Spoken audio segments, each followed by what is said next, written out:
Boop. All right. For now, we'll get to what we're talking about. For now, just go ahead and just go ahead and stare at that for a bit. This Just is Rice, suplex and Ghost. Masterpiece Gaming Theater. Actually, no. Actually, this is MGT Cast. I'm on the wrong Ooh, page. ooh, we win. I'm on my wrong page.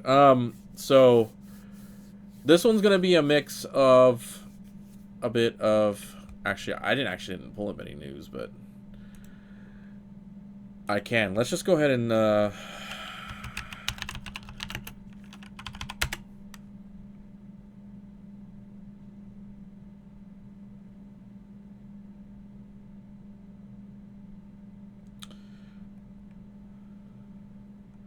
Let's see. Let's do this one, and let's do this one. Okay, so this is going to be a twofold. We're going to talk about a bit of news, at least something I think is a bit of a hot topic for us, at least for everyone in this case. And then afterwards, we're going to talk a little bit about an anime that I showed Ghost recently that we're going to go ahead and talk about. I didn't get any pictures for this other thing we're going to talk about, so go ahead and keep staring at. I forget her name, and she's German suplexing her teddy bear. So, Yeah, that she is. and also in the corner there is two girls from, I forget what the anime is called, and one's dragon screwing the other one, doing a leg twist. Oh But yeah. anyway, we're going to talk about the next gen Switch, or what they call the Switch 2, which currently apparently has which I'm gonna click on this third article right now, and it says, I don't know, I don't read a lot of gaming news outside of, okay, so they're gonna call it X, but I'm just gonna keep calling it Twitter because that's just how I know it. Um, It's I just don't I don't read a lot of gaming news outside of Twitter. You know what I mean? So fair. forgive me if like things. So basically, it's like, so the Switch 2. There's a gaming news outlet called Gaming Bible, which I'm not going to allow notifications because I don't need notifications from your website. So they're talking about that the Switch 2's first game might have already been leaked. Really? Yeah. And what So, game? What game do they think it well, is? let's just say, let's read this.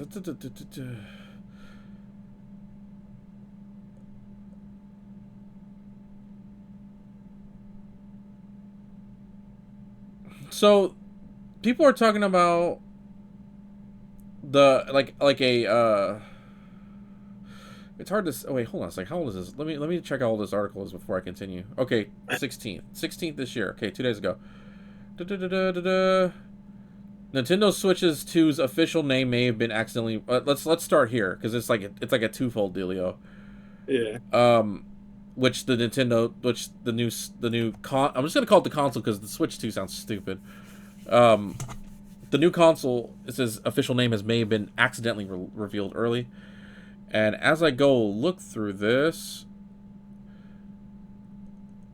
I'm gonna laugh if this has got nothing to do with anything. It's also set to be it's also set to be revealed like in April next year.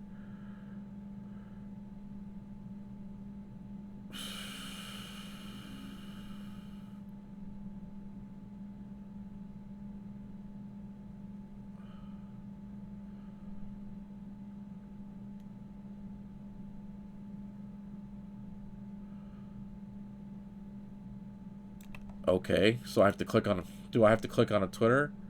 Do I have to click on a uh, Twitter link now? Apparently so. It's too much. Now I have to log in. I don't want to do that. So there's a leaker called Midori, who's been. This says leaker Midori has taken to Twitter to say that according to their knowledge, in conversations between Atlas and Sega, the console has been referred to as both the Switch 2 and new Switch, which is stupid. It sounds like run prepared, huh? It is. This is Gorilla. Let's be This honest. is yo, This you're is this whole new shit is like is I haven't new shit in so long. Like the last time I really did like news shit, I don't even think I did news with you. I did like countdowns. yeah. I did Yeah, it's mostly countdowns and stuff. Um, it says, so they're talking about a Zelda game. Is going to be it says the conversation then switched to the code name being about Breath of the Wild, then another user responded, this is an enhanced version of Breath of the Wild. Breath of the Wild's code name is You King. You King O. I mean, sounds like a lot of hullabaloo about nothing, really. I mean, it wouldn't surprise me if a brand new Zelda game was like Well, yeah, would because be a launch title. that's how they launched the Switch. Yeah. Is they launched it with Breath of the Wild. This particular article is 3 days older than the other one. Or did they want to launch it with Breath of the Wild? Well, Something why like would they that. launch it with Breath of the Wild though? Like a new game, which would be kind of cool. Okay, so Yeah. we got a this next one comes from xdadevelopers.com. It comes from the idea that they say it says the Switch needs these 10 games if Nintendo wants to repeat Switch success, which is kind of overbold and kind of overbearing, to be honest. A little bit. Like the idea of you guys saying like it absolutely needs these, like who did you ask exactly? Did you just ask yourself this question? Who made these Because statements? to be honest with you, I wouldn't know. I wouldn't know how to repeat success. Right. So their number 10 is Breath of the Wild Definitive Edition, which I don't think any Zelda game needs a definitive edition, because I feel like if you wanted to play a definitive edition, you just go back and play the damn game. Because sure, it's older, but we don't need a reskin. We don't need an HD remaster Okay, of a that's game that true. exists. However, for people like myself who don't always get a chance to play the game when it like first drops, and then you just like never go back to it, it's kind of nice for them to release a definitive edition. Be like, cool, so does all the DLC, so I can just play. And they're like, yeah, I don't like that about Zelda though. That's something that Nintendo's never done for Zelda. So Nintendo's not big into definitive editions. So the idea of a definitive edition is kind of alien to the Nintendo thing. Like yeah, you're spreading a term into an area that doesn't need it. So I disagree yeah. on that one. Xenoblade Chronicles X. I never played the Xeno Chronicle game, so I can't really be sure about how I feel about that. The Xenoblade Chronicles became one of Nintendo's most beloved series. 2 fully new games on the Switch, plus a definitive edition of the first. The entire series is easily accessible today. Well, almost the Wii U was one of the biggest Nintendo's biggest blunders. It was home to some of the greatest games, among them Xenoblade Chronicles X. So they want a re-release of Xenoblade Chronicles X on the new Switch. That's a Wii U game though. I don't know if saying that success is hindered upon them releasing a successful older game. Yeah. You know what I mean? Like, again, Yeah. it's how I feel about the definitive edition for Zelda. Especially like saying that they have to do a re-release, like Like a HD, like an HD, again, HD remaster. right. Because despite what you want to believe, the Wii U was an HD console. Yeah. Unfortunately, but yes. This one's a new game. This one's actually a new game that came out not too long ago, which is Hades 2. Love that. So I'm having a Hades, lot of fun with it too. I mean, Hades 2, that's kind of like that can make sense. A port, Yeah. assuming that the Switch is still going to be the new console is to be It's that gonna be as portable. as portable as its original version, then yes, that absolutely. I haven't played Hades 2. I don't know if I will, I don't but know. I myself personally, like, I have a hard time playing Hades on the go, right? Like on a Switch. Uh-huh. Like I have it for my Switch. I do not enjoy playing it on the Switch. If I'm playing it like in my hand, Uh-huh. I don't know, man. Like there's so much of that game that you have to pay attention to. Like your positioning is super important. Like it can really like make or break your run. Like if you're not seeing stuff properly. So like playing it on the go like that for me, I can't do it. I guess. I don't think it needs to be an on the go title. For me, it'd be about controller because I do Yeah, have full size like controller substitutes for the Joy Cons. So yeah, as do I. for me that's the only reason why I wouldn't play it on the go would be if I didn't have one of those. Um, Outside of that, I'm fine with it. Um,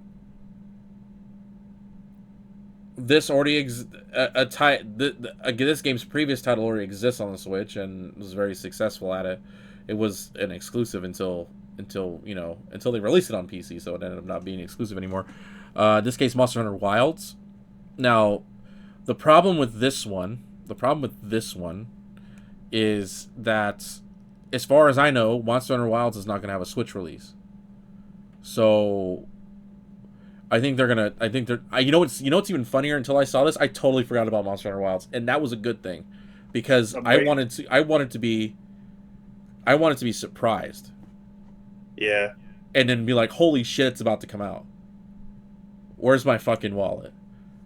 I'm so excited for that fucking game, man. Now I'm like now I'm like wondering where the hell it is. Um, Again, Monster Hunter Rise was fantastic. I loved it. Again, I I don't I don't know how you feel, but I didn't have a problem playing it on the go. Um, Again, like I don't know. I guess like I don't know. I'm not. I guess I'm just not an on the go type of gamer. Like I don't like playing my Switch in handheld mode for like a lot of games, unless it's like yeah, I kind of have to. yeah, And I guess that's what it's for. I mean the only way they could pull this off is the next screen we're gonna look at after we look at this countdown is um rumored specs for the new console. So that'll make or break whether or not this would even be possible. Um, uh, Kid Icarus, I don't care enough about that series for it to matter. Yeah, I feel like it's kind of late in the game to be talking about Kid Icarus right now. Like, I mean, it goes as far as back as 1986 before we were born. So yeah, but that kind of that I don't care about it. when was the last? When was the last Kid Icarus? Or like, I guess they're 3DS, big games, right? 3DS. Yeah, I It don't was know. a Kid I feel like Icarus Uprising for the 3DS. Yeah, nobody's talking about it, me either. I won't be. right? Like, I get it. I get it. This would be like a long lived game for what it's worth. But it's just like Nintendo has so many other first party games that I don't I don't care about it. yeah. Not not really sure that this really. It's funny because they said number 6 a new Kid Icarus and they said who's that, and I go exactly. Um, this one might. Oh, again, this will be solely dependent on the hardware. But Mhm. their number 5 is Elden Ring. I don't know So about that with Chief. the only thing is we don't know enough about the specs yet for it to matter Yeah, ultimately, because we're not talking about the Switch. So we're not talking you're about right. we're not You're talking about right. You're that right. thing. And let's be honest, the OLED Switch's screen is not that much bigger. No. Because I have one. So I'll tell you what, the colors are really good. So I mean, we're playing Elden Ring right now. But anyway, obviously another Mario game, like another 3D World Mario game. Yeah.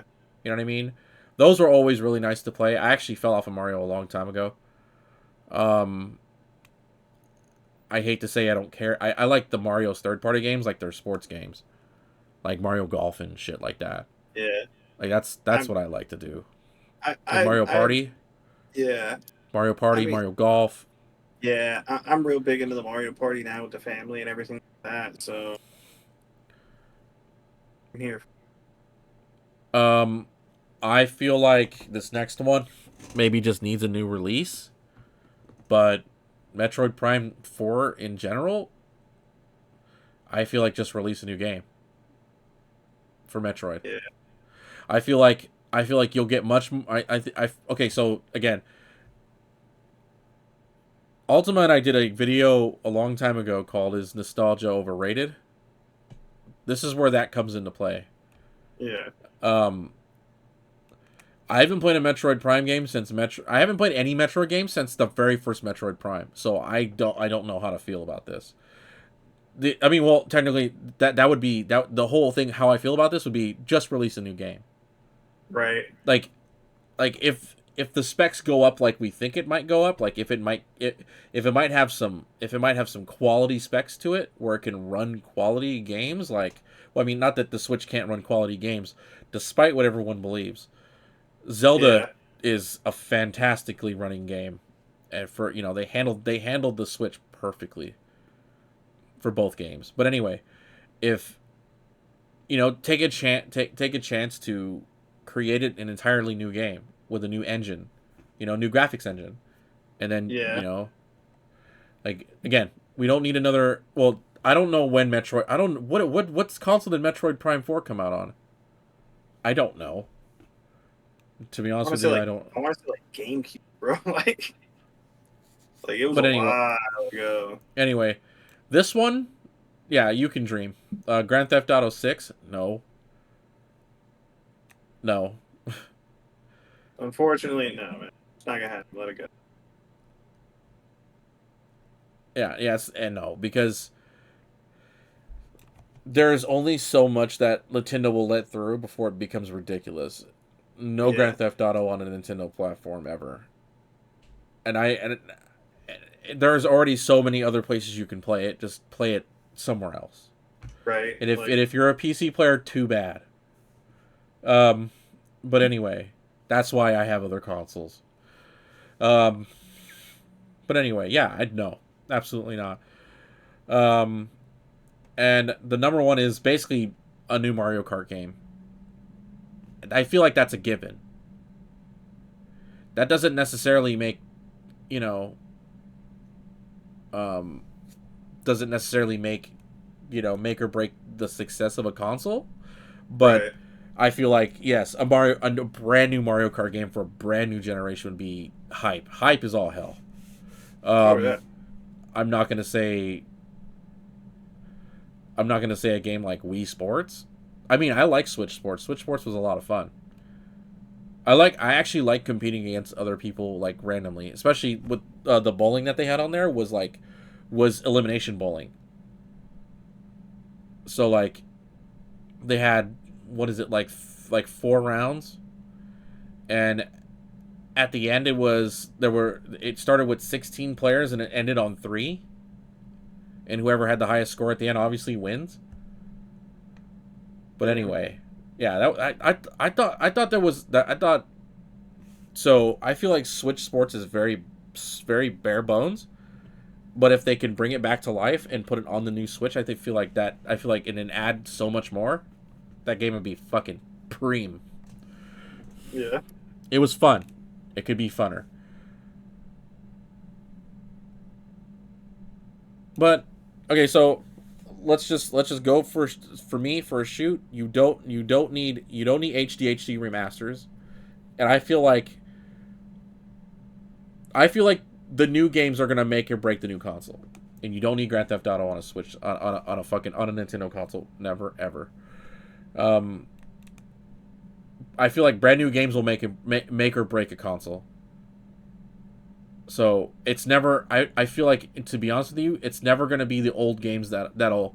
It's like, oh yeah, I can play Breath of the Wild on the new Nintendo console. Okay, right. okay. Like, forgive me if I'm being callous, but like, That sounds dumb. That's not the reason why. Let's be honest. The reason why I bought an Xbox 360 back in the day was because they had a brand new game coming out for it called Halo 3. It wasn't that, oh my god, they're remastering Halo 1. I'm getting an Xbox 360. No. I bought it because a brand new game came out. Brand new game say I'm gonna be real well, I'm just gonna say this. The new Mario Kart. Like, say a new Mario Kart was the fucking launch title. Hell yeah. Right. It'll give me something to do right out of the gate. I got something to play immediately. I got something to play and something I can, beat the kids in. Right. Right? That Mario Kart this. Breath of the Wild? No. GTA? Absolutely not. So moving on. I'll continue supporting you with my ad blocker on. With ad block. All right, so more rumored spec leaks will provide some indication of how powerful the new Nintendo console will perform compared to the PS4. I feel like that's a good benchmark to start with, because I feel like PS4 Pro would probably be a better benchmark to go against. Let's see. There's a place called Central Leaks recently compiled everything rumored about the new console. While it'd be no surprise that the new console will be quite as powerful as the PS5 and Xbox Series consoles, because that's the battery life would never last. It already kind of doesn't, because batteries are, to be honest with you, they're imperfect objects. They will continue to be imperfect objects. Until we're able to harness the power of a black hole in a cell, which will never happen. That were released 4 years ago, but the implementation of DLSS will give the new console comparable picture quality. So to be honest with you, the Switch does not need a graphics hike to be good. Just my opinion. I feel like if you ramp up the power everywhere else, it'll give designers a chance. It'll give game developers a chance to clean up. You know what I mean? Yeah. Clean up in the power department. So worry about stability first, graphics next. I feel like this should be the idea of the new Nintendo console going forward. That's just me. So this is a weird number. Additionally, the new console will feature 12 gigs. That's a weird number. Why 12? Why not 16? 16 is so universal now. And they seem to be going for DDR5, which is good. But why 12? But why 12?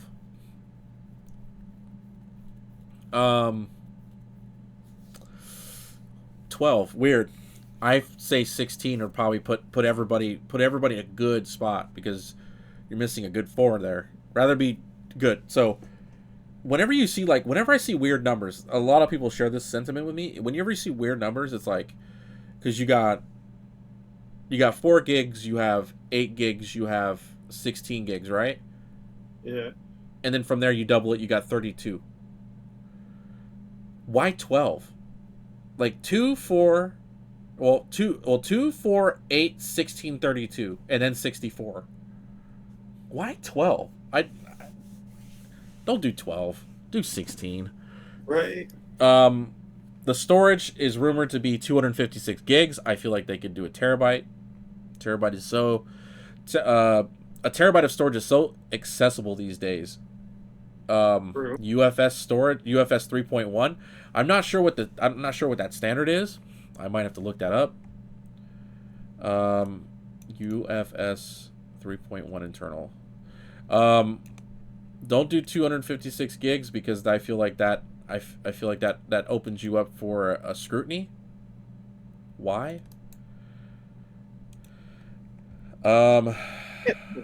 That makes no sense. Okay, UFS means Universal Flash Storage 3.1. It's a type of flash storage designed for devices with 5G capability. Now, the next line is funny. It has up to 1 terabyte of storage. So why are we not doing that? right? It can Way to write call speeds yourself up. out. It could what? I was like, way to call themselves out. They're Right, like, it can do this. but we just won't. It's It's the not same with gonna. like it's the same like with the Steam Deck. It's like I don't get it. You have us spend so much money on something called like the Steam Deck, and we have to expand it ourselves. It's so stupid. And it has write speeds up to 1200 megabits per second or megabytes per second. Sorry, bits, not bits. Or it could be bits. Who knows? Um, Really? Right? Like, it's a mystery to everybody at this. and looking at it like this, it's going to be like internal storage, kind of like how the it's going to be chip. It's going to be a chip storage, so it's going to be chipped directly to the board. Um, I mean, the Switch is like the Switch's internal like storage wasn't able to be swapped out already anyway. It was already a chip. Yeah. And then they're going to have NVIDIA's T239 processor, which is a variant of the T234. Um, and it says it's made specifically for this new console, for this new system. And it says, according to this, the rumor is that it'll make the console so that it'll operate virtually with no load times. It is rumored that the T239 will have a maximum memory bandwidth of 102.4 gigabytes per second. Nintendo may end up downclocking this bandwidth to improve efficiency, which I feel like again, stability over raw power. Yeah. Anyway, were you about to say something? No, I was just saying, like, they call themselves out. They talk about how, like, it could do all these things, but, like, I feel like it's not gonna. Like, I just have a hard time believing what, like, Nintendo says about the specs on any of their products. Because, like, the specs can be great, but it feels like they don't share any of their toolkits on how to like develop any kind of games Uh-huh. on it, like even within their own company.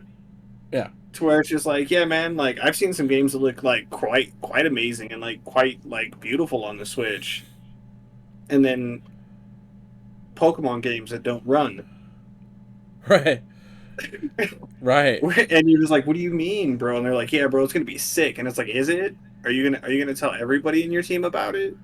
So this is where this is where the make or break happens for say Pokemon, Nintendo for the Pokemon company in this case. Yeah, Make Nintendo let you utilize the hardware properly. yeah, Max it out, just like every developer did at the end of a console's life cycle. Max it out. Max it out. But again, stability over raw power. yeah. First and foremost, stabilize it, then see how far you can push it before it becomes unstable and unplayable. But, it is what it is. Right. Yeah. Like, but who am I? You know? All right, it says Nintendo may end up downclocking this bandwidth for improved efficiency. Again, stability over raw power. This is quite an improvement over Nintendo Switch memory bandwidth of 25.6 gigabytes per second. This statement right here is a bit weird. It says the PlayStation 4 is said to run off of 8 gigs of RAM. I feel like it did run off 8 gigs of RAM. Why is it is said to run off 8 gigs of RAM? What are we like? What are we having, a history lesson? Right. Is the PlayStation 4 a lost fucking technology? They're like, there's no way for us to check. There's none that even work anymore. So let me just put this out there. One of the reasons why people think that there's going to be a Breath of the Wild fucking advance port is because the tech demo they're using for the new console is Breath of the Wild. Now, don't take this quite literally, ladies and gentlemen, because it may prove one thing or another Final Fantasy VII Rebirth does exist. The remake and Rebirth does exist, but they also did a tech. They also did a tech demo on, I think, was it the PS3? And it was Final Fantasy VIII. Yeah. I know PS2 was the Final Fantasy VII. The PS2 tech demo was Final Fantasy VII, I believe. Yeah. Oh, you know what? I'm gonna have to just say I'm gonna find that out right now. PS2 tech demo. Yeah, because I don't want to. Actually, that's Final Fantasy VIII. Apparently, Demo Technica tech demos. So they had a Tekken one, a Ridge Racer one. They did one that was later known as, if you remember the game, The Bouncer. That was familiar. Yeah, it was like a fighting game. It was like a linear fighting RPG. No, they did Final Fantasy VIII. I think the PS3 tech demo was Final Fantasy VII. All right.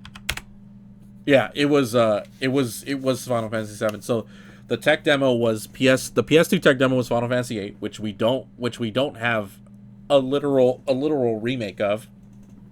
The tech demo for the PS3 tech demo for Final Fantasy VII was just a tech demo for a long time, but the remake and Rebirth exist. So yes and no. Just putting it out there for everybody. Yes and no. So don't be disappointed. You're going to be. Don't be disappointed if they don't release fucking Breath of the Wild for the new console. Why? I don't get it. Why do people want to see that so bad? Play it on your Switch. You have a Switch for a reason. Anyway. I mean, I have people in my family who are like, they should be able to play whatever they want. Well, yeah, okay. Just let them so if they have a digital copy, let them download on the new console, and then you can play it that way. That's how this world works right now. Fair. There you go. You don't need a new release. You're spending money for no reason. Yes, I say that for a shoot.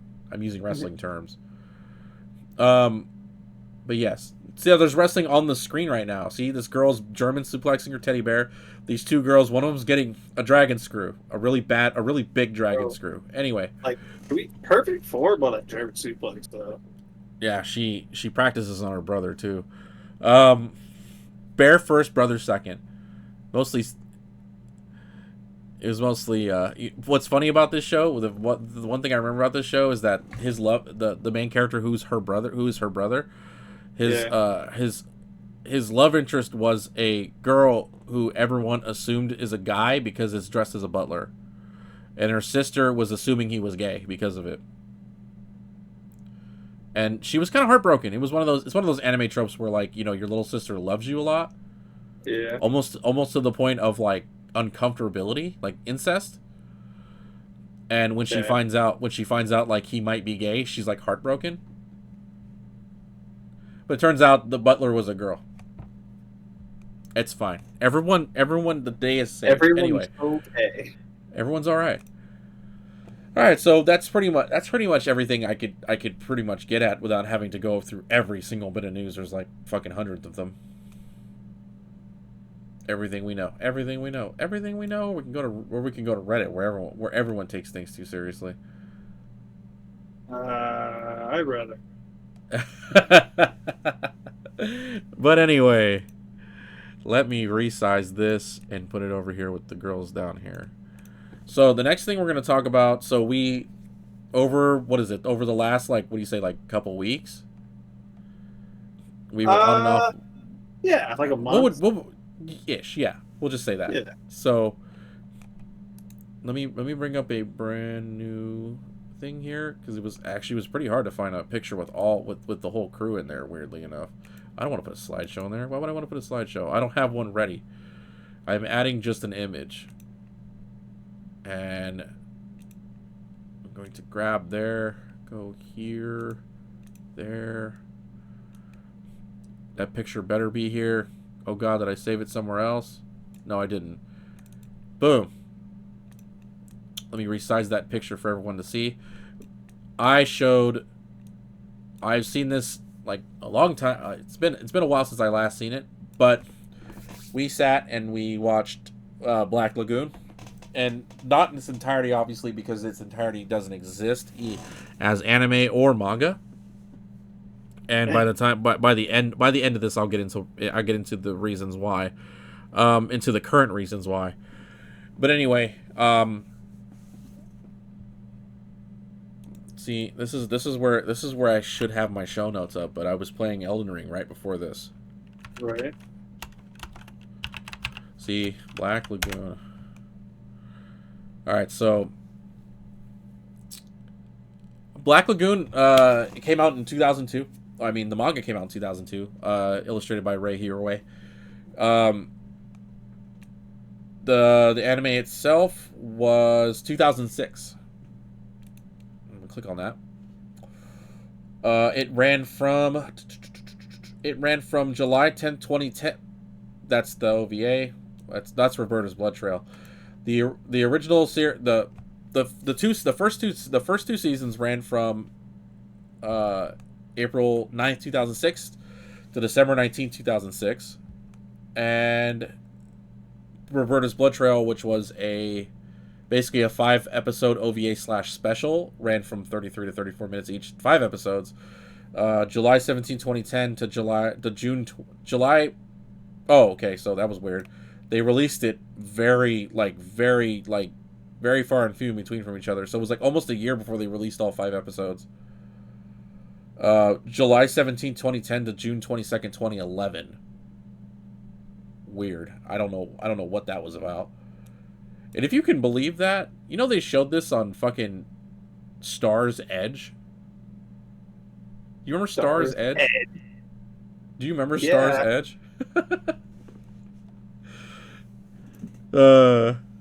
Star's Edge. In the States, they showed it on Star's Edge, Funimation channel, which some cable companies had on-demand service for, and Adult Swim.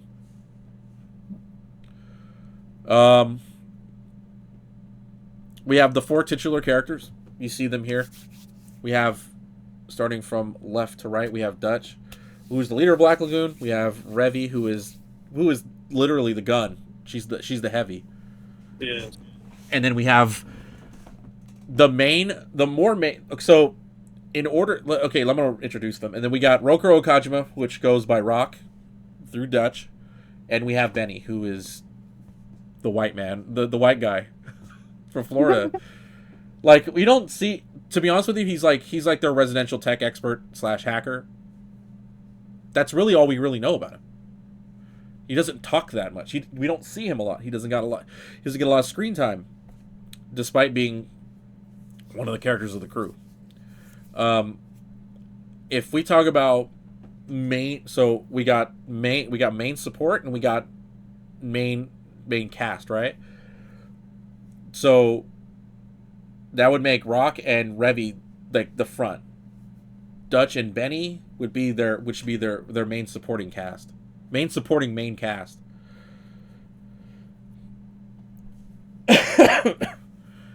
And we got, and the total list of episodes is 29 currently.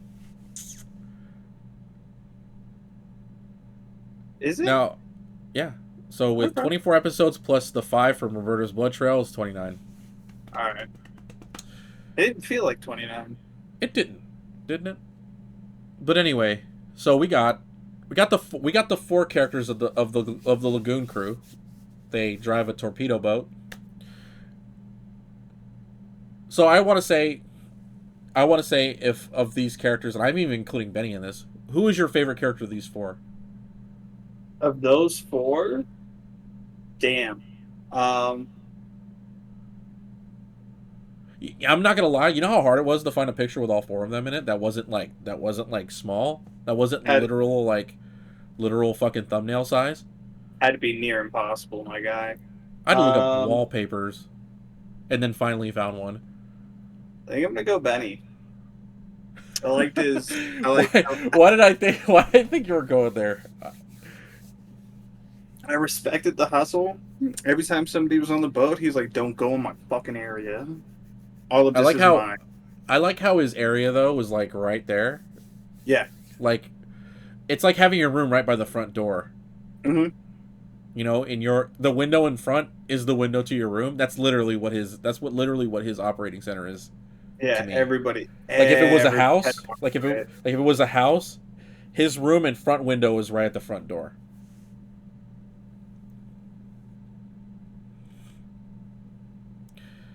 If I had to pick one, it'd probably be it honestly would probably be Revy though because Yeah.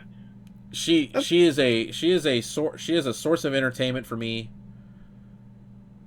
that doesn't exist like a lot like anywhere that much nowadays. Like as far as anime is concerned, yeah. like we do have a lot of like real edgy characters. Well, let's look at it this way. This takes place in like the 90s, like the late 90s, early 2000s. Yeah. I want to say. Okay, so it says plot is set during the mid 1990s. So let me just read this plot really quick. So for anyone who hasn't seen the show, if you end up watching this shit, you know what's funny is that the logo that they have on fucking on Wikipedia is literally the picture I have on the screen, except someone blew it up and made it into a wallpaper, which is I fucking love it because I couldn't find it anywhere else. But anyway, set during the mid 1990s, Rokuro Okajima, or goes by Rock, 25-year-old Japanese salaryman working for Asahi Industries in Tokyo, one day is taken hostage by the crew of the Elko-type PT boat Black Lagoon.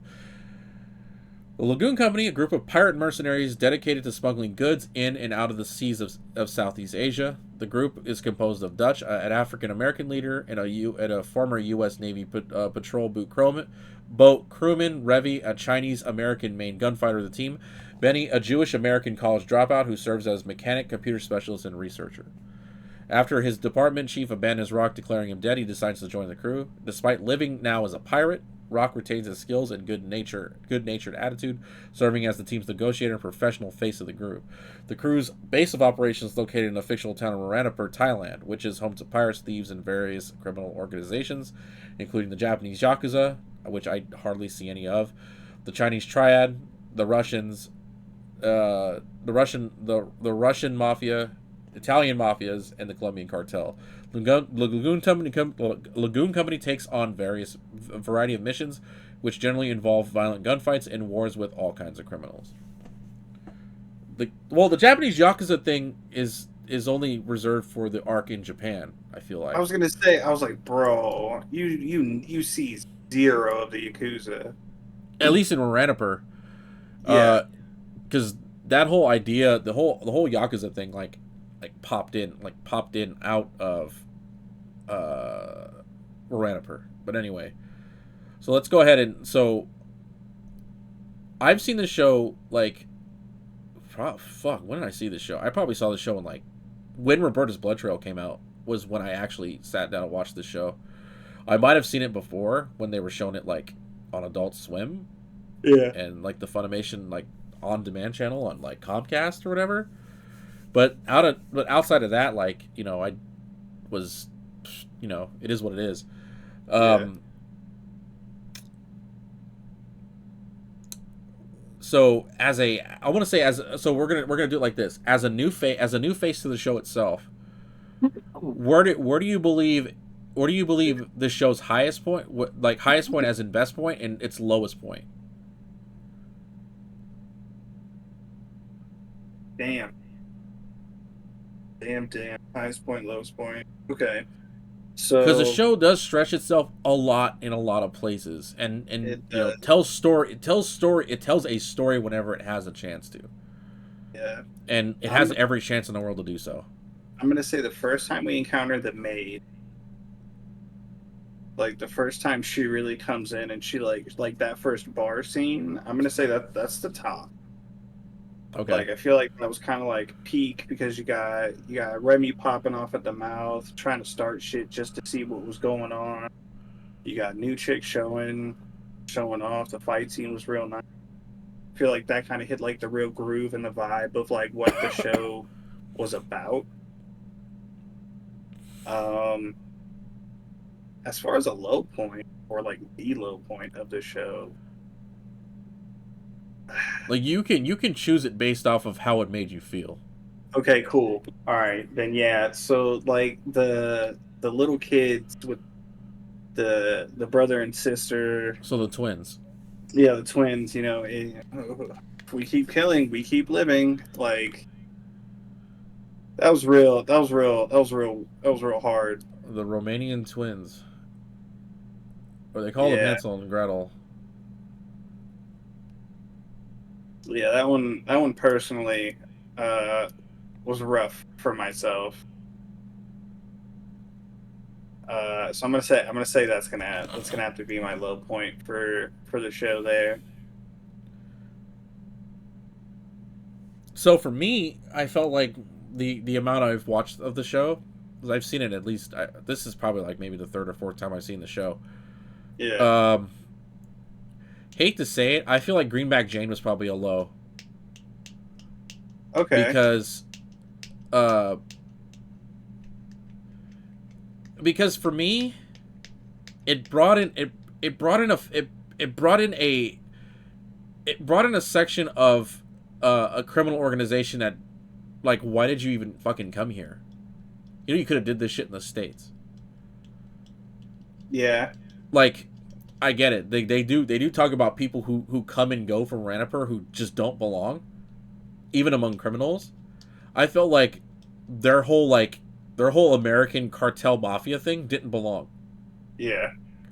Lobos should have kept their asses in America. Like, why were you counterfeiting money? Why are you going out of your way to counterfeit money in Thailand? Like, in this Yeah. particular place in Thailand. You came I get all the it. way out here. I get it. It wasn't running drugs or anything like that. You were counterfeiting money. Like the major the major boss, the major like groups in Ranipur weren't going to get involved because they were already worried about the drug trade. Like, Yeah. I'm not like I don't care about, I don't like, okay, so you got a girl who is presumed to be Indian, which I had no idea she was. Or either that or I forgot. She's supposed to be an Indian woman. Her name was Jane. Okay. Hence Greenback Jane, because she counterfeited money. Yeah. Too high on herself, bit. I get it. Yeah. Counterfeiting money's an art. But like they said, like, you know, Nah, she was 100% unreasonable. obviously. Like throughout that entire time, she was like, "Yeah, you don't get it," and I was like, no, "We all get I'm it, but like you're doing we're, illegal things, so like, I'm not supposed to get it. That's the problem. right." I'm not supposed to get it. I'm not. I don't. We don't deal in counterfeit money out here. We deal in drugs, guns, killing people. Like, Yeah. you're literally low flying in a no fly zone in a fucking bus when all of us are flying airplanes. The fuck. And I believe the high point is is dual action here. I feel like any bit that had Roberta in it was fucking crazy. Yeah. Like, it was batshit insane. Like if Revy didn't exist as a character, or Balalaika for that matter. So, like, to be honest with you, like, my favorite character for a long time was either Roberta or Balalaika, because scary bitches is the Yeah. thing. Like we, up until this point, not a lot of real scary bitches in anime. Like, I don't mean to take anything from Revy, but she's like, you know, she's only real fucking scary when she goes in the fucking Whitman mode. Yeah. But like, outside of that, she's like, not saying she's tamed, but when she gets out, once she gets out of sorts, that's when she becomes a contender. Like, normally, like, she's not like, I don't feel that energy from her. But I do like her as a character, though. Yeah.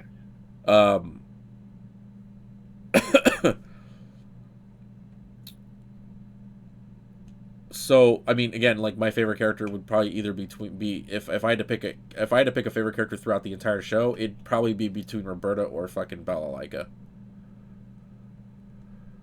That's fair. If there's one thing also that I have like a negative for the show, is of of another group that didn't belong. I don't think the Italians belong there. Yeah, it was definitely real weird. Yeah, because I okay, so Italian mafia, like if you know if you're listening, it's weird. Uh, we know they deal in drugs, money, hits, Yeah, just like most like gangs or cartels do, right? But in this case, in this atmosphere, they were putting themselves in a position where they sound like they didn't belong, but they were like, let's just get along with them, right? Because they were there. yeah, Like it was strange because like you had that first boss, and you died to the twins. They had that second boss, and all they were used for fucking Balalaika to tear apart whenever they talk shit yeah, because they didn't like the Russians. Okay, sure, go back to digging your potatoes. Oh, but yeah, it it is what it is, right? Like yeah, of all the gangs in Ranipur, of established gangs, I felt like the Italians didn't belong. yeah. Just They were definitely. It felt weird to have them placed out there because, especially because it's like I don't know, man. I don't see the Italian mob operating outside of like U.S. and Europe. Like I really yeah. don't see them going fucking all the way to Thailand. See, I can see why the triads there. Yeah, I mean, even the Russians are a bit iffy, but then, the Russian the this contingent of the Russian mob didn't was not regular to begin with. yeah, They were they were put in this position by bad luck, and they just went with it, or they were following their capitan. right. So, um, what do you think about like? I feel like the animation was pretty consistent overall. We're going to talk about that now. I feel like the animation itself was pretty consistent. There I thought it wasn't was a solid. there wasn't a whole lot of variation because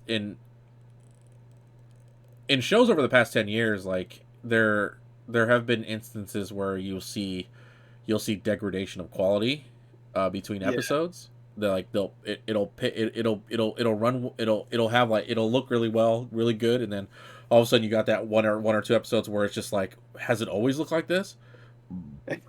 And then it returns back to normal after the world lights itself on fire. yeah. Um, Especially if it's a really popular show.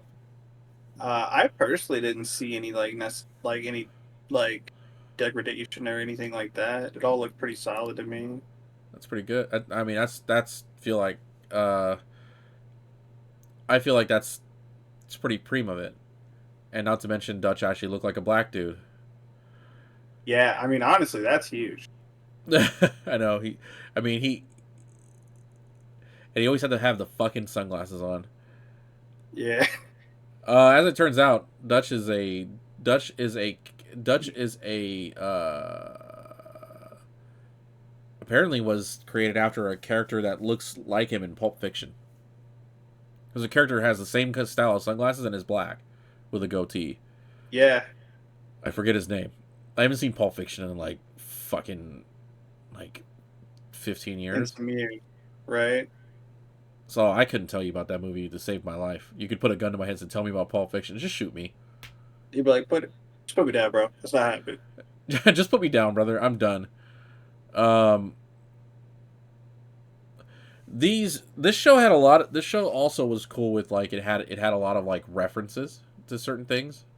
Yeah, Like I was saying, like whether it be character references or, um, as it turns out, like for example, Revi's taste in music, because apparently a while ago, like after the show came out, like someone there was a soundtrack released or a playlist released of songs that like Revi listened to, like White Zombie and Rob Zombie and fucking all this other yeah, shit. You know what I mean? Like basically, if I had to give it the Eminem album treatment, it's songs to die, it's songs to be killed by, basically. Um, to die or to be killed too. You know what I mean? Yeah. But yeah, it there was a whole lot of that going on. Whether history ties itself together, right? Yeah. USSR or the whole thing in Romania with power struggles and stuff like that. There's one thing I noticed, and I told you about this one while we were watching it, is that most of the time, they, it. I mean, it really just depends on the subject matter.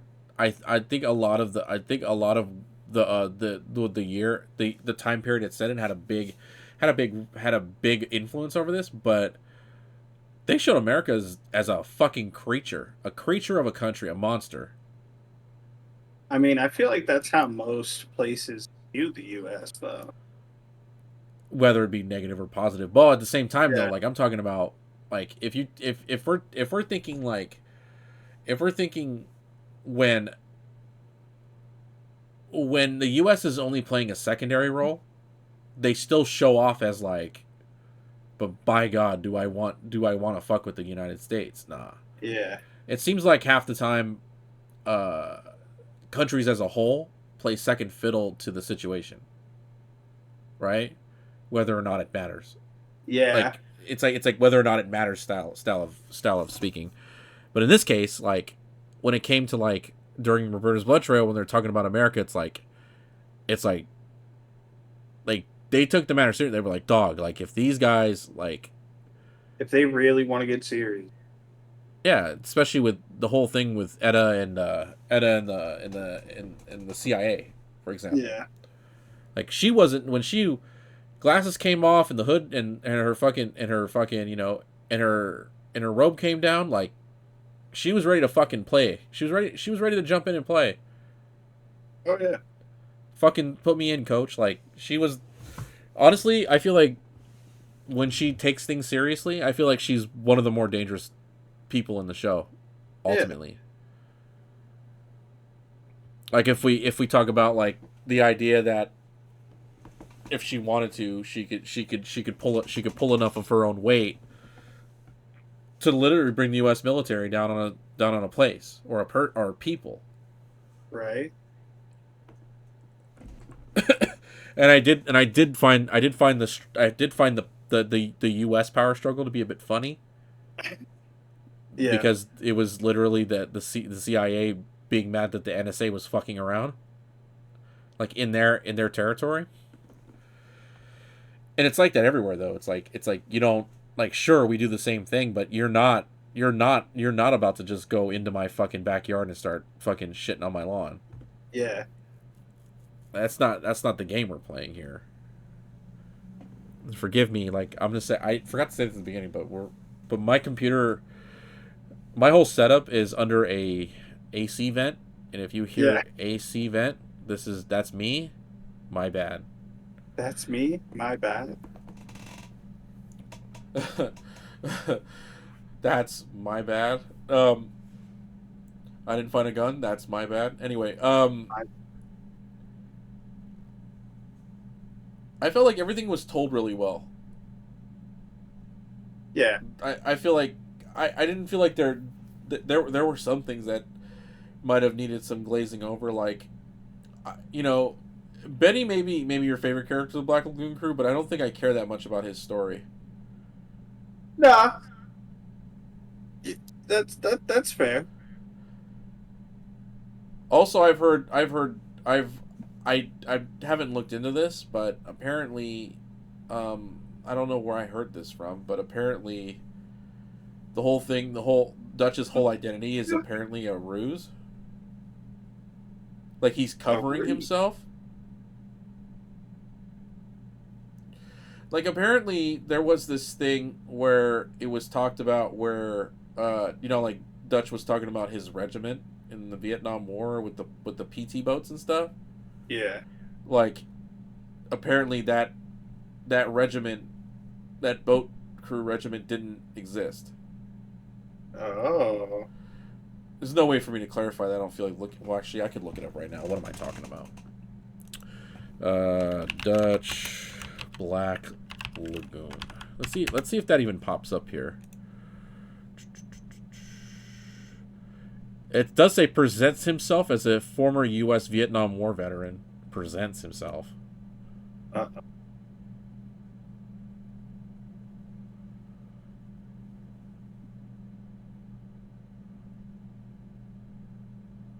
Let's see. Yeah, it says background. He claimed to be a former United States Navy soldier who fought in Vietnam War, particularly Task Force 116 of the Brown Water Navy, also claiming that he lied about his age when he enlisted. Shortly before the end of the war, Dutch presumably went AWOL, escaped to Thailand, and started working as a mercenary. He founded the Black Lagoon Company at some point during his mercenary career. In the Al Ballet de la Muertes, I can't speak Spanish, fuck you.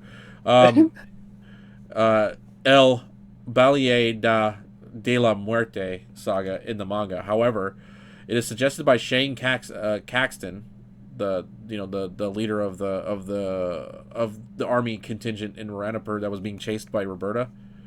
yeah. That Dutch likely lied about his Vietnam service due to his lack of familiarity with the U.S. military slang and Dutch being too young, which would leave his past unknown. Though it is implied that a man as serious as Dutch would not lie without a good reason.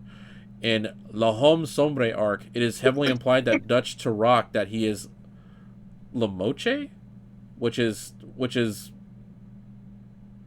French for the fly. What the fuck? A lieutenant colonel in the Burkina Faso army who was part of the anti-French forces who trained in, I can't even read that. Having a hand in the planning of the 1989 coup on Burkina Faso. Weird.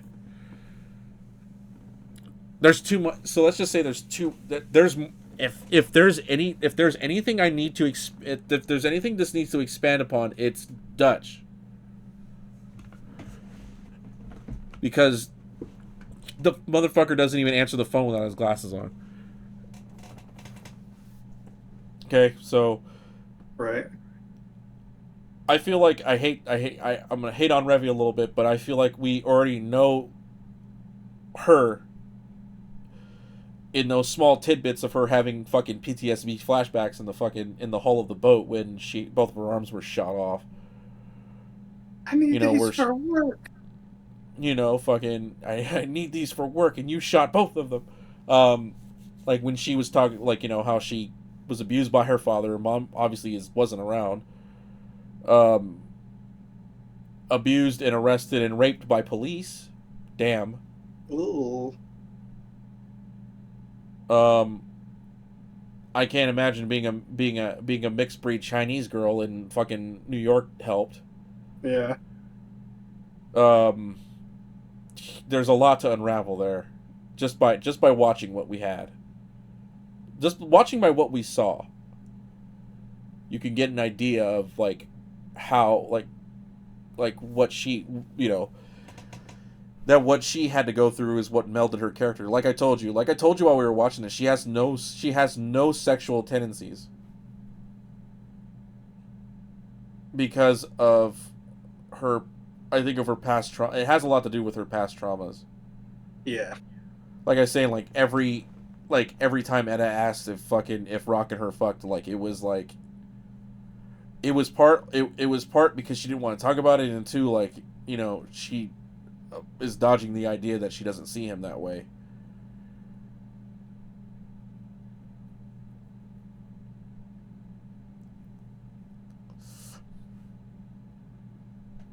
There is a part in the manga where I have read a bit of the manga of areas that the anime didn't cover. Jane did make a reappearance in the manga, and she's still together with Benny, and according to Benny, she has a very high sex drive. All right. And she pissed off Revy because I don't know why she would even think to do this, but she invited Rock to have a threesome with her and Benny. And All right. you can imagine, and so Revy's reaction was to grab her by the collar, if I remember correctly, grab her by the collar and say, she has tamed even the most butchest women in prison.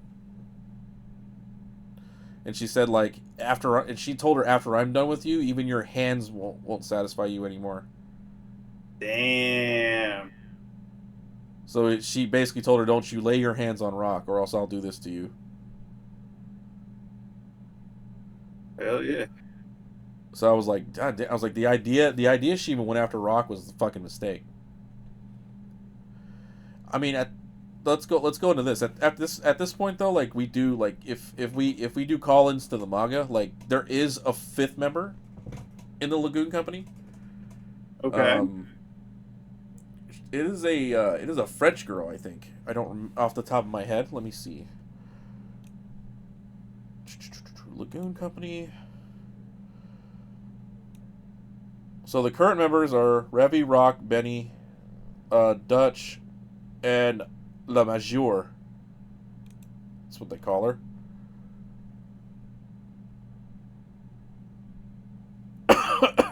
La Major, or in Japanese, it's Roma Juru. She's a former member of Les Cinq Dioges. I don't know how to pronounce that. It's French. A five member unit, France Service d'Action Civique, which is the SAC. One mission she had as a member was to go to Ranifer to hunt down a man called Lamoche, which is her name. Her name is French for middle finger. So I guess. Oh, okay. So it's like the hand. Yeah. And she's like a French like secrets. Like she's like a.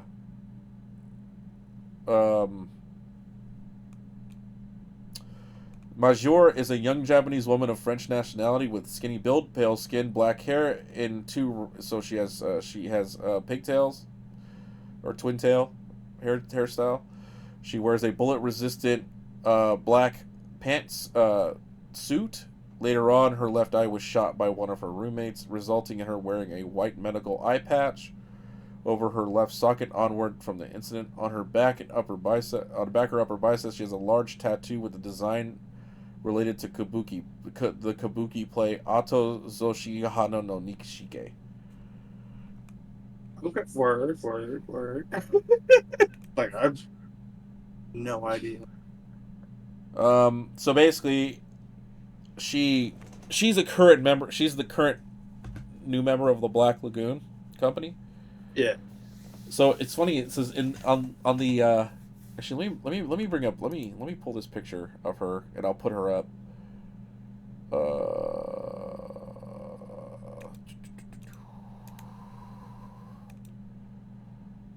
Let's go ahead and put it there, and then I will size this down. Slide her over here. Add a new image. Browse, and we will grab her wherever she ended up. Where are you? And there she is. So that's what she looks like. Okay. So she kind of looks like a government agent. Yeah. She's the Japanese girl of French allegiance. So she's born and raised in France, I imagine. But yeah, so that up to this point, like this is who they have. Yeah. And if there's one thing, so if we want to talk about the show itself, I'm far away right now. The show itself is incomplete, unfortunately, and it shows, right? When you get to the end of Roberta's Blood Trail, everything kind of just stops. Which in a way is like, it's annoying. Yeah. Because knowing that there's more to the story, the manga is not necessarily complete either. So also this picture of Major, I'm not even sure if I'm saying that correctly, Major. She has an eye patch now. So she actually has an eye patch on her left eye. So there are many reasons to Black Lagoon's hiatus. It's been on hiatus several times, and each time were like there were 3 year period. They were 3 year hiatus periods.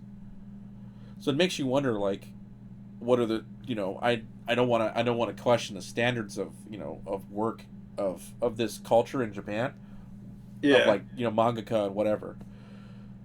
Because to be honest with you, there are mangaka say like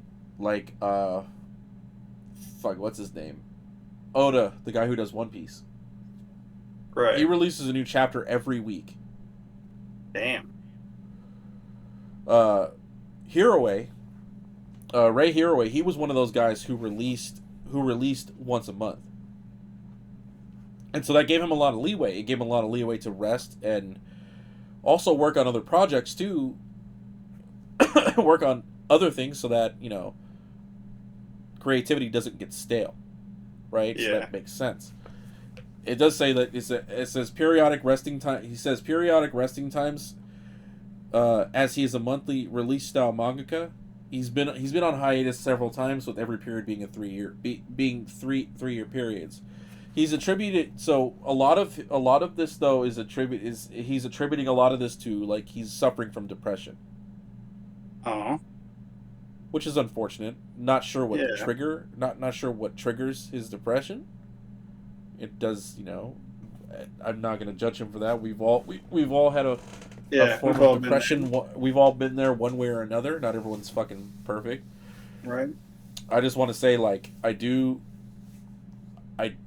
I do want to see this continue. Although, if he's not healthy, then he's not healthy. What can I say? Right. Um, if this does come up in the future, that would be fantastic. Although I did see something that did spark, like, some excitement in me. What then it turned out, it was like a fucking, like, weird little mobile game, and I was kind of mad about that. But I was like, don't do that shit. It's fucking annoying. Like, it's kind of like when Konami teases a game, but it ends up being like, it teases something about about a beloved franchise, but it turns out it's just a pachinko machine. Like, what the fuck? Like, don't do that. Don't do that to me. So let's go ahead and wrap this up here. So, in your opinion, so if you had to, so if you okay, so let's break this down like this. So animation, we did talk about its animation style. What do you feel like, if you had to grade character design and animation style from 1 to 10, what would you give it? Animation style, I'd probably give it like a solid, probably like a solid 7.5, 8 for the time. Okay. Like, I don't think anything was bad per se. Okay. But it was all like good. Gotcha. Um, I will say, like, the character design though, like, I feel like there was some really good accurate representation of, like, just about everyone, right? Like, you don't have a really weird depiction of a black male. Right. Like, he just looks like a dude. You're like, oh, hey, look, Actually, he's the not like actually some the weird weird freak for whatever reason. uh I think the weirdest depiction of a black man is probably Rowan, Pigeon Pot Yeah, Rowan. yeah, right. To where you're just like, ah, bro, that hurts. Like, you can't be drawing people like that, man. Like, it hurts. So, like, to I see, mean, he looked more like a Boondocks character, like an early Boondocks character, to be yeah, honest. right. So, like, I think, Dutch is really strong. Um, I think that they deprived the audience, nay, the world, of seeing my man in his Hawaiian shirt. Never wore one. Rock never wore his Hawaiian I shirt never that wore Revy that bought Hawaiian him at the shirt, market. right? That Revy bought him at the market. I just wanted to see it once. He couldn't for once give her something. You know To what I be honest mean? with you, I don't think he ever really wore a different outfit outside of, No. like, the one time he woke up in his fucking apartment. That's the only time you saw him wearing his fucking suit. Yeah. I will say, I think the way that the relationship between Rock and Remy, like, I don't think that like, I don't think it like, I mean, from what I've seen, I don't think it's resolved properly. It's in No, this. and I feel It's like in it's this. Revy's fault. Yeah, a little bit, but also some of it's rock. Like he's just like fucking like he's gotten to this point to where like he got treated so bad in the beginning, and so like he's now hardened and calloused, right? So he can't let her have anything. Yeah. He's like, no, I'm my own man. I do it my way because that's the only way you guys are gonna respect me. And it's like, yo, we're past that. Now we're like, now we're one team, bro. What are you doing? And he's just like, I got a job. And it's like, shut up, bro. Just, I got a just job to do. you could resolve a lot of this if you just tell everybody what's going on. No, it's all going according to my plan. Really? Your plan was for that kid to get shot in the stomach? Hell yeah. What, Like Brock? a crazy bitch. When did you start smoking? God damn it! I'm just saying. He always looked weird smoking. By the way, There's a lot of smoking in this show. there's a lot of smoking, but he's the only one that every time he lit up his cigarette is always just like, I feel like he doesn't smoke. Like he I feel holds it in like his he's mouth. yeah. I feel like he's pretending like he doesn't know I've how to never do it. actually. You know what? You're probably right. I've never seen him finish a cigarette. No, just like if you ever watch TV shows, I don't you may not notice it, but like as like a old smoker, like when you're watching a show and the actor does not smoke and then they light a cigarette and they take that first hit, you can see it. You're just like you've never had a cigarette in your life, bro. They hold it all weird.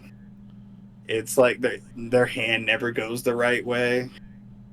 Was that what were we watching recently? Was it Tokyo Vice, Yep. Vice Tokyo, something like that? Tokyo Vice. Tokyo Vice, yeah, yeah, yeah. We were watching that, and the main American journalist on that show, that dude definitely does not smoke cigarettes, and he smokes cigarettes constantly in this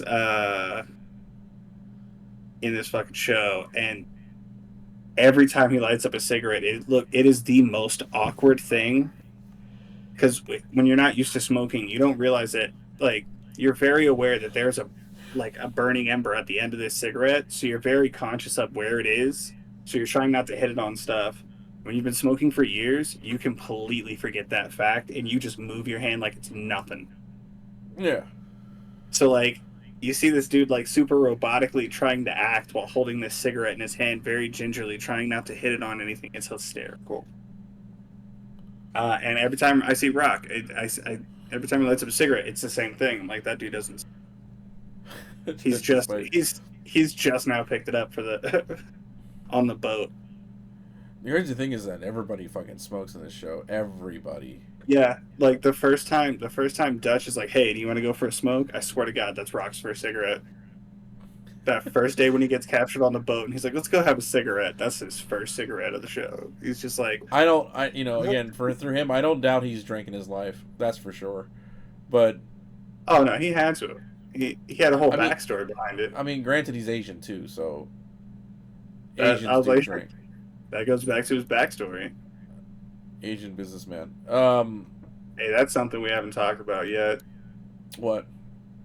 The blatant racism in this Yes, show. Chinglish. Yo, Chinglish. I've yeah, heard. I think I've heard a few. I think I've heard a few of the Mexican one, the cartel ones. yeah. There's some I think choice. the There's I some think the choice low. language. I think the low ball one from Revy was fucking Chiquita. Uh, Yeah. That's what she referred to the little Brazilian yeah, maid. yeah. She called her Chiquita. She We'll call her calls Chiquita. she calls Shenhua Chinglish. But like nothing in the show prepares you for this. Oh, because of course not. Neither like Especially when Revy makes a phone call to Shenhua and she goes, "Hey, Chinglish." Like, just wow. just so quick with it. Or when they're in the Yeah, fight and then the sword goes flying by her, so she just, is that you, Chinglish? You're just like, God. It hits you every single time. Every single time she hits it, you're just like, oh shit, I forgot about that. Yeah, you're right. right, You're right. right. Also, they did my man the wizard dirty. What Oh, does he Lot and do? the Wizard. That What does man's Lot and the never wizard shot a do? gun. That guy's never shot a gun before, Nope. apparently.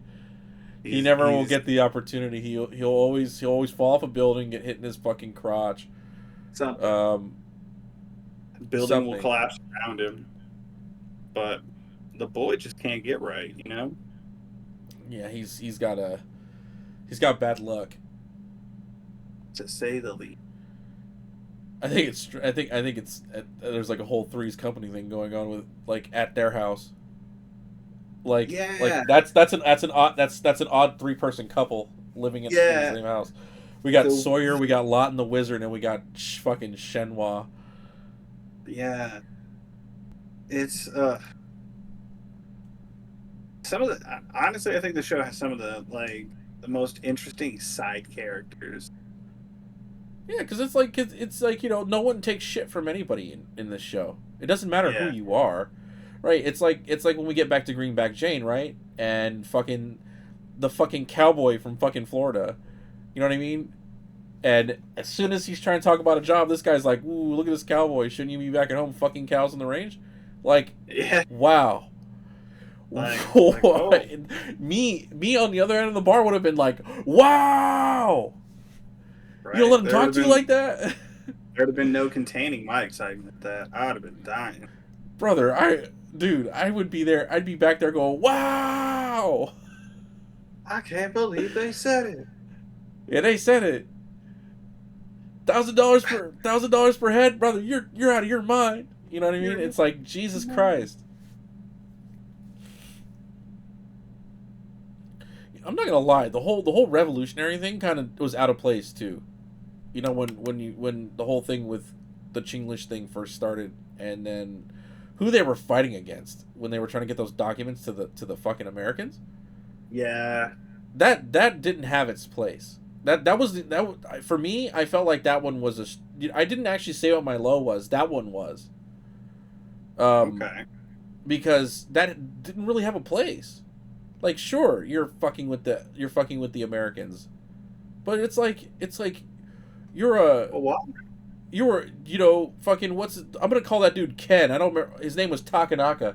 Fucking like you're dealing with a terrorist national from Japan and a guy who apparently lost his family in Beirut or whatever. Yeah. Okay. But what does that got to do with everybody else? Right. Like I just so happen to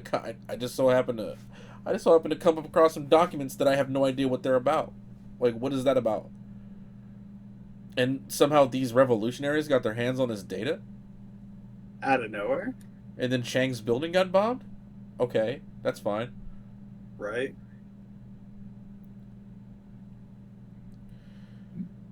Blatant racism aside. Blatant racism. It was mostly Revy, though. It was almost exclusively Revy. Every now and again, like Bella Laika would hit like a quick cheeky one, but it wasn't anything. The ones that everybody else did, they were all cultural racism. It's not even like it's not even actual racism. It's like it's cultural racism. Yeah. Like when when he was like talking about like when Bella Laika was does a Guido's gut smell like a pig? Let's find out. Yeah. You know what I mean? Like pig farmers and fucking like how that guy was telling Bella Laika to go back and digging her potatoes. One, she's a woman, and two, like Yeah, there was like a couple. There was a couple quick jabs and like quick like little like oh yeah like. Also, words like I hesitate to say it, but like words like fag, for example. Yeah. That went flying. That one was thrown out a whole lot by a Japanese apparent poser yakuza who didn't know his place. Yeah, that was nuts to me when I first saw it. I was like, God, he just threw out the cigarette word, real bad. They just let him loose. You could not make those shows nowadays. God, if Eminem was an anime, yeah, right, it would be Black Lagoon. But Jesus Christ, it's not something you expect to hear, and I forget about a lot of things. But I'm like, oh my God, I think this is the part. You're like, oh, this is it.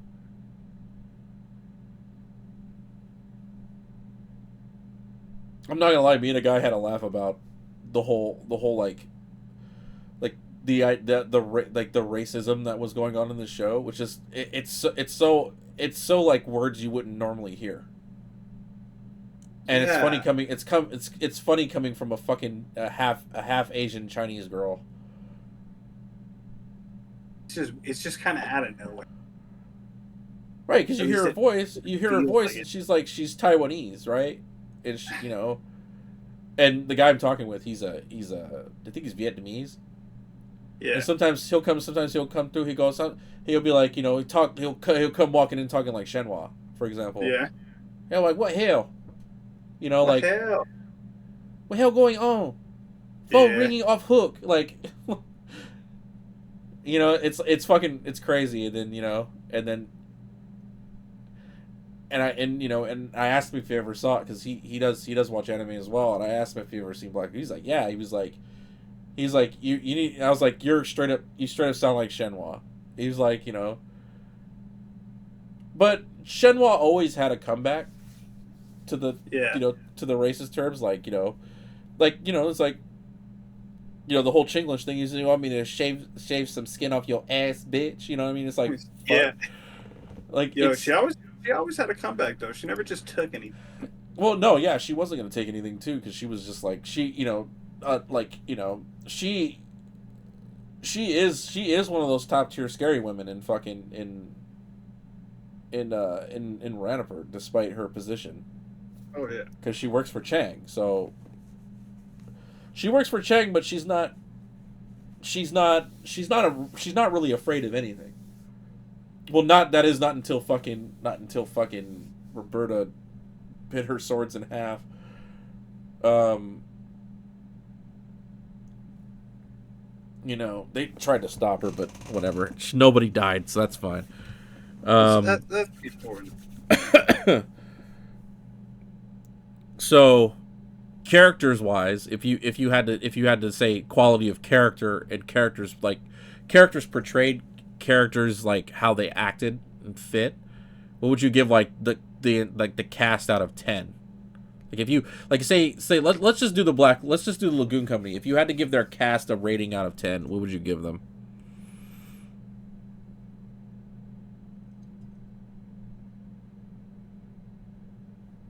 I'd say overall like an 8 for the cast.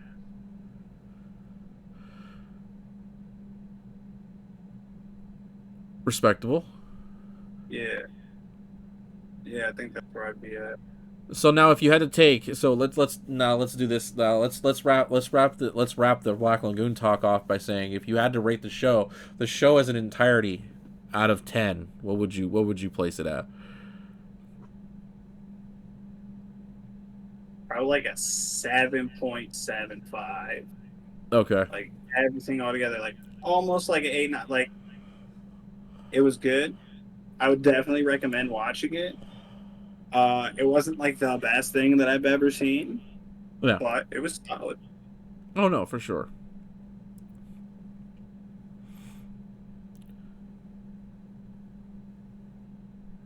I think there was two. There was some stuff in Black Lagoon. It was like you had to have grown up during that time period to really. You had to have been there. It's like Yeah, it's like that. You had to. It's like oh, you just had to have been there. That sort of thing. Like, especially like terminology, history wise, things people lived through. yeah. We talked about pre 9/11 during one of the Roberta's Blood Trail episodes. Yeah. Uh, like like when Roberta got into a plane. Uh, Yeah. Just I was like, yo, you can't just be walking on it gave that kind of equipment, bro. it gave me the idea that times have changed, and the pre 9/11 era was the Wild West, basically. If you think about it, Really? like airlines still let guns on planes. It's just very highly secured now. Some airports say no, some say okay, depends. But Yeah, I'll tell you most of them what, are gonna say no. I'll tell you what, compared to comparing it to now, you really got me thinking about it. I was like, yeah, dude, they really they regulated stuff, but didn't really regulate stuff. Yeah, not like you would think. Yeah, not like you would think. Definitely, you would really have to be. You would have to go looking for it to find out. To be honest, it's kind of nutty. Yeah. So for me on a rewatch basis, I would probably rate the show around the same rating you would put yours. Maybe even a little bit lower, probably because like the show itself neither aged good or aged badly. Right. I feel like in a way it more leans towards aging badly, probably because of the late 90s. You know what I mean? Like the terminology they had to go with. And granted, That's fair. this show was 2006. So they didn't it wasn't that much it wasn't that much further off from the early 2000s, late 90s. Yeah. It was like it was less than a decade, if we're honest. Right. It was a less than a decade removed, and the terminology is ultimately still fresh. Yeah. I would say the only thing that would give that would give this a worse score, I would say give it a little bit lower. I would go 7.5 at the lowest. Maybe even a 7, just depending on ideas of the Greenback Jane thing kind of killed it for me. Greenback Jane and a lot of the terminologies kind of don't age well. Yeah. Like there's a lot of I mean, and like you could definitely tell that they were trying to be like that. You know, it's very gritty, in your face. Like Yeah. for the time, this was like, oh, bro, this is like adult. So like all the curse words. That's how you know they're edgy. It's like, you know, I think when they speak how everyone speaks. So yeah, for the time, like, yeah, man, that's kind of what we were all saying. Those were the jokes we were all making. So like, I think as a definitely late don't age. teen, probably this is probably like outside of just straight up blood and guts this was probably the most adult show that I watched anime wise. Yeah, it for a more like relatable, like, it's a COD lobby, right? Like that's all. This is a It's COD all the lobby. same. It's all the same words. It's all the same phrasing that you would hear in a COD lobby in an anime. Like, and I don't want to say like it's all justified, but like in the moment, in the phrasing, in the way that they're speaking, it all like, yeah, that's how people would talk in those situations back then. So like, yeah, man, Yeah, and we doesn't got to age talk well, about but like, yeah, yeah, but we got to talk about pressures as well. right, Pressures of the situation as well. yeah, It doesn't excuse it, but at the same time, it's the pressures of the time period and the pressures of the situation. right. I mean, Sometimes, far go it for me to to never throw off an F word out under pressure. right. Sometimes you know, you default to stuff you've said before, Right. and unfortunately, those words and were widely accepted and considered funny and like a joke to say for majority of our lives. So Right. The when majority of our you're young lives, yeah. when you're stressed and you default to like base functions, Like unfortunately, yeah, you're gonna remember your childhood basically. yeah, unfortunately, those words are now in base function. So sometimes it comes up. That happens. You know, it's like I always say, it'd be like that sometimes. It do. It really do be like that. All right.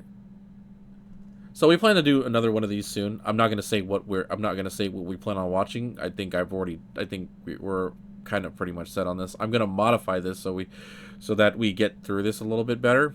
We're gonna figure out what the format will be on going forward. I think I will do news as well, just so we're not, just so we're not like, we're warming up. I want to feel like the news section of this whole idea is to warm up, and then we get into we get into it, right? Because it's a discussion.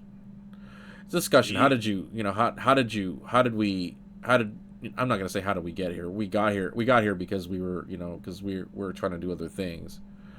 Yeah. But we're already planning on watching something. We'll get to that eventually. And then as I go along, I'll rework the structure in my head so that it works better. I feel like it was okay though. We haven't done this one in a while. It was a little rough in the beginning, but we got there. Yeah, so you guys what the hell am I doing with my show notes? Sometimes you just gotta find the notes, man. But anyway, I hope everyone enjoyed themselves. If you made it this far in the video, I love you forever. Not really a video, it's more like a discussion. There's three moving pictures in this entirety. We got the German suplex bear, we got the dragon screw, and we got Akatsuki sitting on the subscribe button, which I think you should go find on our channel and click it. Yeah. Do that. Not the dragon screw. Although if you can do a dragon screw, send like us, that. Yeah, if you send us a video, I'll give you a crisp high five. Crisp. Watching elbows. Hell yeah. Watching those elbows. Perfect high five. Make a hand sting. The high fives. Actually, the high fives that I like are the really hard ones. Cha. Oh yeah. You get a nice good. Like you get that sting on your hand. Yeah, I like those ones. Like you'll have a real fucking pressured ass day at work. You get through it and you fucking crush it. Fucking give it to me. Boom! Hell yeah. Anyway, brother. That's the podcast. I don't know which episode this is. It's probably still in the 60s. It's this one. It's this episode. MGT cast episode this one. It's probably still in the 60s. I'm just gonna say that. I'm gonna say that out loud for a shoot. It's good. It's definitely in the 60s. I believe you. I believe me too. There's no reason. I didn't give myself a reason not to. So with that being said, if you haven't already, please subscribe. Like Akatsuki sitting on the button there. Please subscribe.